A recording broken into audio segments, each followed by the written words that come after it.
विद्यार्थियों नमस्कार। जय भारत जय Hind. History by captain doctor Rajendra Singh Rajpurohit. ऐतिहासिक तथ्यों के अनुसंधान और विश्लेषण की इस प्रक्रिया के अंतर्गत मैं captain Rajendra, associate professor department of history, government Bangur college Pali, आप सभी का स्वागत करता हूं। विद्यार्थियों, मेरी आज की कक्षा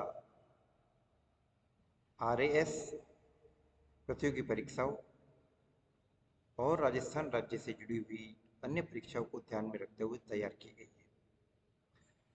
विद्यार्थियों, कक्षाओं के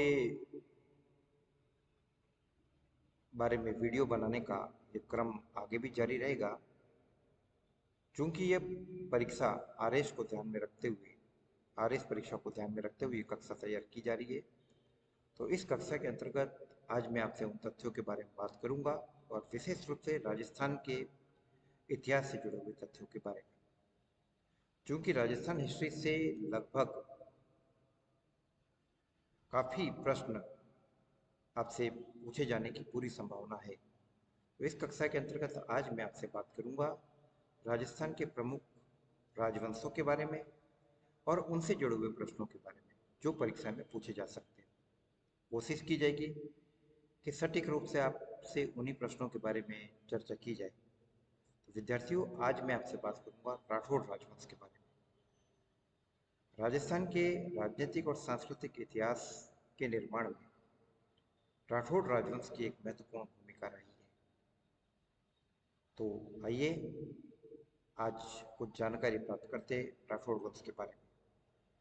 जिस क्षेत्र को हम मारवाड़ के नाम से जानते हैं उसको प्राचीन काल में मरुवार, धनवत क्षेत्र, नवशस्त्र अथवा मरुस्थल के नाम से भी जाना जाता था। जोधपुर, नागौर, पाली, बीकानेर, जैसलमेर, बाड़मेर, जालोर के कुछ क्षेत्र मिलकर मारवाड़ का निर्माण करते थे और मारवाड़ की प्राचीन राजधानी थी मंडोर। मंडोर जिसके बारे में ऐसा कहा जाता है कि चूंकि यह मांडू ऋषि का तपस्या स्थल था, इसलिए मांडव्यपुर और बाद में मंडोर के नाम से जाना गया। और कुछ इतिहासकारों की यह धारणा है कि यह रावण की पत्नी मंदोदरी का पियर था, इसलिए भी मंडोर था। तो आइए हम इससे जुड़े हुए राठौड़ राजवंश के तथ्यों के बारे में जानकारी प्राप्त कर रहे हैं। जहाँ तक मारवाड़ के राठौड़ों के बारे में अगर हम बात करें तो हमें मारवाड़ के राठौड़ों के संस्थापक के रूप में या आदि पुरुष के रूप में राव सिंहा के बारे में जानकारी मिलती है। विद्यार्थियों, राव सिंहा से जुड़े हुए कुछ प्रश्न पूछे जा सकते हैं। राव सिंहा जिन्होंने 1240 से लेकर 1273 ईस्वी तक शासन किया था। चंदावर के युद्ध में 1194 में जब मोहम्मद गोरी ने जयचंद गढ़वाल को हरा दिया, तो उसके बाद जयचंद गढ़वाल का पोता राव सिंहा द्वारिका की तरफ यात्रा पर निकलता है और बाद में उनका राजस्थान में आगमन होता है। हमें इनके समय में 1273 में लाखा जवर के युद्ध की जानकारी मिलती है, जो पाली के पास हुआ, धोला चौथरा नामक स्थान पर। पाली के पास में स्थित बिठू गांव से एक शिलालेख मिलता है जो बिठू शिलालेख के नाम से जाना जाता है। इस शिलालेख के मुताबिक राव सिंहा मुसलमानों के विरुद्ध गायों की रक्षा करते हुए शहीद हुए थे और उनके साथ उनकी पत्नी पार्वती सोलंकी के भी सती होने का उल्लेख मिलता है।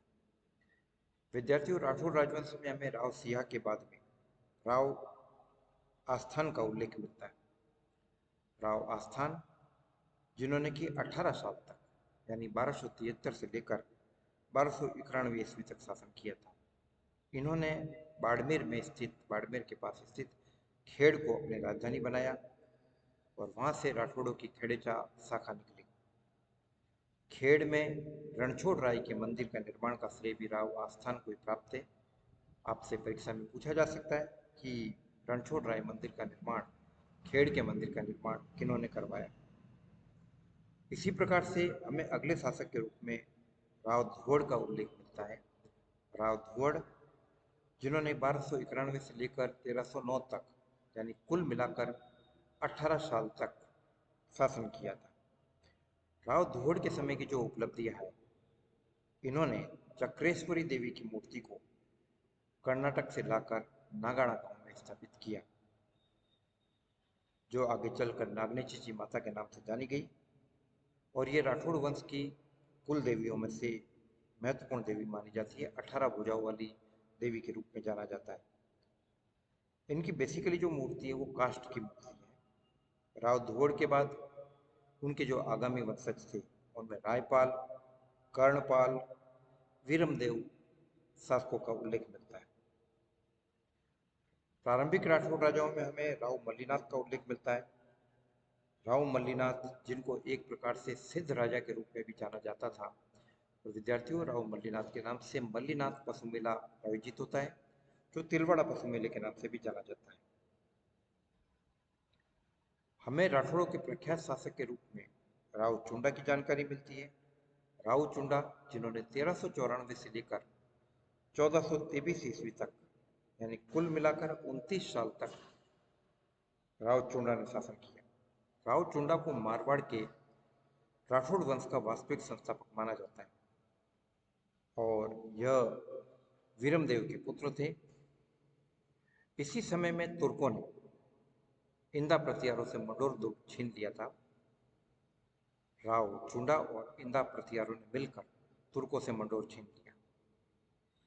चूंकि इंदा प्रतिहार इस बात को जानते थे कि लंबे समय तक मंडोर को सुरक्षित रखना संभव नहीं है, इसलिए इंदा प्रतिहारों ने अपनी राजकुमारी किशोरी देवी, कहीं पर लाली देवी भी नाम मिलता है, उनका विवाह राव चुंडा के साथ कर दिया और मंडोर दुर्ग राव चुंडा को दहेज में दे दिया और इंदा प्रतिहार राव चुंडा के सामंत बन गए। यहीं से मारवाड़ में सामंत प्रथा की शुरुआत हुई। राव चुंडा ने, जिसे कि मंडोर के राठौड़ों का, मारवाड़ के राठौड़ वंश का वास्तविक संस्थापक माना जाता है, उन्होंने मंडोर को अपनी राजधानी बनाया। अपने विजय अभियान को आगे बढ़ाते हुए राव चुंडा ने नागौर के शासक जलाल खान खोखर को परास्त किया और नागौर पर अधिकार किया। नागौर में इन्होंने चुंडासर नामक नगर की स्थापना की। राव चुंडा की 2 रानियों का उल्लेख मिलता है, कमला कंवर, जिनकी संतानों में रणमल और हंसाबाई, और लाली किशोरी देवी, जो प्रतिहार राजकुमारी थी। इनसे संतान के रूप में राव कान्हा का उल्लेख मिलता है। राव चुंडा के बाद मारवाड़ की गद्दी राव कान्हा को मिली। राव चुंडा ने अपने ज्येष्ठ पुत्र राव रणमल को राज्य से वंचित कर दिया और प्रतिहार वंश की जो इनकी रानी थी लाली या किशोरी देवी, उसके प्रभाव में आकर कान्हा को उन्होंने मारवाड़ का शासक बनाया। कान्हा केवल 4 साल तक शासन कर पाए। कान्हा अत्याचारी और अयोग्य शासक था और इतिहासकारों के विवरण के मुताबिक जोहियावाही में शाखला राजपूतों के खिलाफ लड़ते हुए कान्हा की मृत्यु हुई। राजस्थान के ख्यात साहित्य के अनुसार राव कान्हा ने कर्णी माता की गायों की हत्या करवाई, इसलिए कर्णी माता के श्राप के कारण कान्हा की हत्या हो गई। तो इस प्रकार की अलग अलग विचारधाराएं मिलती है।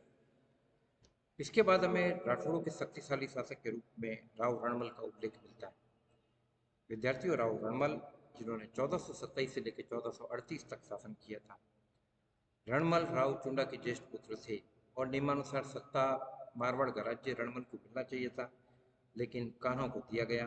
इस कारण रणमल मेवाड़ के महाराणा लाखा की सेवा में चले गए। मेवाड़ के महाराणा लाखा यानी लक्ष्य सिंह ने उनको धनला की जागीर प्रदान की।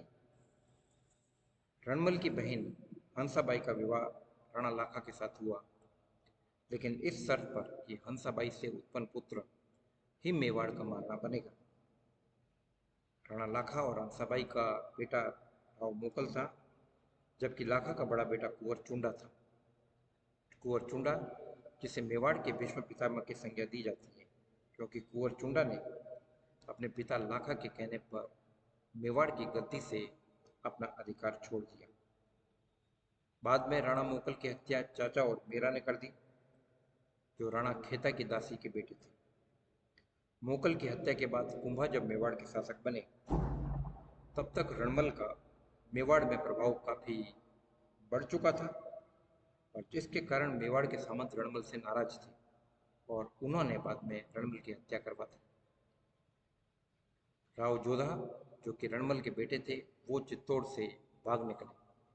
रणमल की पत्नी कोडम देवी ने बीकानेर में कोडम देसर नामक एक तालाब या बावड़ी बनाई है, और ऐसा कहा जाता है कि यह बावड़ी राजस्थान की सबसे प्राचीन बावड़ी है। विद्यार्थियों, जैसे कि मैंने पहले आपसे कहा कि मैं अपनी इस कक्षा को कुछ भागों में बांट के करूँगा, तो आज की कक्षा में मैं आपसे बात करूँगा राव जोधा तक, राव सिंहा से लेकर राव जोधा तक। तो आइए हम जोधपुर राज्य के संस्थापक और मेहरानगढ़ दुर्ग के संस्थापक राव जोधा के बारे में जानते हैं।